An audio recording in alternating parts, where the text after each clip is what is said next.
Plot కొందామంటే పక్కింటి వారు వద్దన్నారా? చుట్టాలు ఇప్పుడు మార్కెట్ బాగాలేదని ఉచిత సలహాలు ఇస్తున్నారా? ఒక్కటి గుర్తుపెట్టుకోండి, జీవితంలో ఒక్క గజం భూమి కూడా కొనలేని వాళ్ళు మీ ₹1,00,00,000 లాభాన్ని ఎప్పటికీ ఊహించలేరు.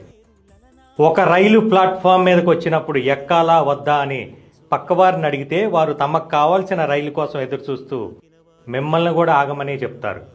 కానీ మీ గమ్యం వేరు, మీ ప్రయాణం వేరు.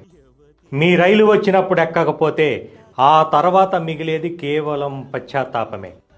భూమి అనేది పెరుగుతున్న చెట్టు లాంటిది.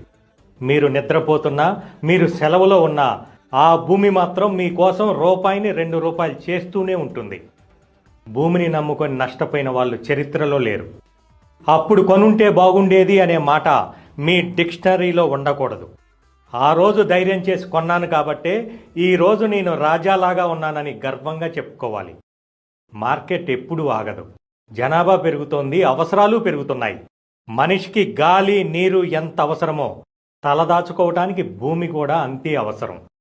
అవకాశాలు ఎప్పుడూ తలుపులు తట్టవు. తట్టినప్పుడు వదులుకోవద్దు. ఉచిత సలహాలు ఇచ్చేవారిని కాదు, మీ భవిష్యత్తును మార్చే అవకాశాన్ని నమ్మండి. ఈరోజే మీ ఇన్వెస్ట్మెంట్ జర్నీని మొదలుపెట్టండి. భూమిని నమ్ముకోండి, మీ తలరాతని మార్చుకోండి.